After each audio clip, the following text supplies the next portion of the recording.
ଆମ ଗ୍ରାମରେ ଏମିତି ଗୋଟେ ପୁଷ୍କରଣୀ ଅଛି ଯାହାକି ପୌରାଣିକ ପ୍ରସିଦ୍ଧ ଅଟେ। ଆପଣମାନେ ଅନେକ ପୁଷ୍କରଣୀ ଏବଂ ନଦୀରୁ କାଉଁରିଆମାନେ ଜଳ ନେବାର ଆପଣ ନିଶ୍ଚୟ ଦେଖିଥିବେ।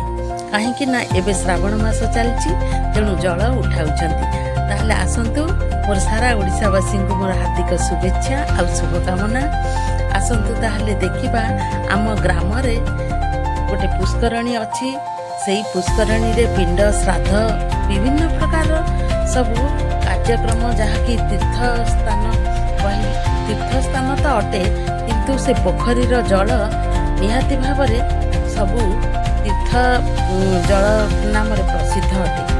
ତେଣୁ ସେଇଠି ସମସ୍ତେ କାଉଁରିଆମାନେ ଜଳ ନେଇ ଅନେକ ପ୍ରକାରର ମହାଦେବଙ୍କ ପାଖରେ ଢାଳିଥାନ୍ତି। ତାହେଲେ ଆଉ ଡେରି କରିବାନି, ସେ ପୁଷ୍କରଣୀଟିକୁ ଦେଖନ୍ତୁ।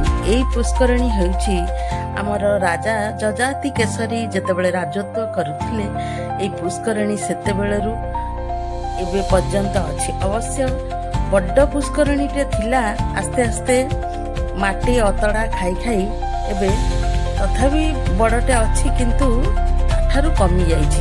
ଆମ ଜେଜେମାଙ୍କ ଯୁଗରେ ସେ କୁହନ୍ତି ସେଟା ଗୋଟେ ନଈର କିଛି ଖଣ୍ଡ, ଯାହାକି ସେଇଟା ପୁଷ୍କରଣୀ ହୋଇ ଏବେ ରହିଛି।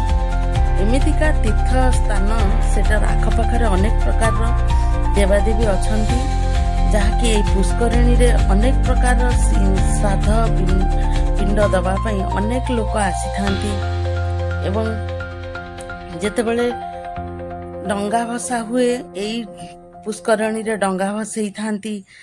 ଆଉ ଏବେ ଯେହେତୁ କି ଶ୍ରାବଣ ମାସ ଚାଲିଛି, ଶ୍ରାବଣ ମାସରେ ଏଇ ପୁଷ୍କରଣୀରୁ ଜଳ ନେଇ କାଉଁରିଆମାନେ ଆମର ବାବା ଆରଡ଼ିଙ୍କ ପାଖକୁ ଯାଇଥାନ୍ତି, ବାବା ଧବଳେଶ୍ୱରଙ୍କ ପାଖକୁ ଯାଇଥାନ୍ତି, ଆଉ ଲିଙ୍ଗରାଜକୁ ଯାଇଥାନ୍ତି, ଆଉ ବରୁଣେଶ୍ୱର ଯାଇଥାନ୍ତି। ଏଇଠି କାଉଁରିଆମାନେ ଏଇ ପୁଷ୍କରଣୀରୁ ଜଳ ନେଇ ଅନେକ କାଉଁରିଆମାନେ ବାହାରିଥାନ୍ତି। ଏବେ ବି କାଉଁରିଆମାନେ ଜଳ ନେବା ପାଇଁ ଆସିଯିବେ।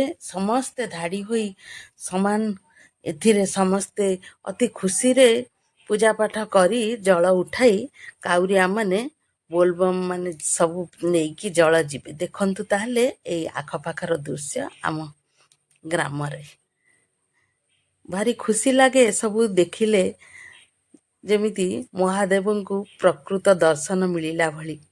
ଧନ୍ୟବାଦ।